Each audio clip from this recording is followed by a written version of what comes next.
បាទនេះគឺជាសកម្មភាពក្រុមការងារគាត់តាមដលងជ្វានៅចការ Unity Farm របស់យើងហើយមកផ្នែកនេះយើងតាមតា22រោទេហើយសពផ្សេងទៀតយើងនឹងដាំល្ពៅដាំពោត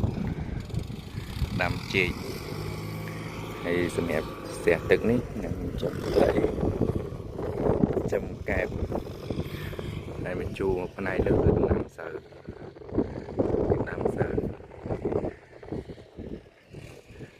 នៅចការនេះយើងនឹងអភិវឌ្ឍតិចម្ដងដើម្បីឲ្យខ្លាយទៅជាចំការចម្រុះដែលអាចឲ្យយើងផ្គត់ផ្គង់ខ្លួនឯងបានដាំ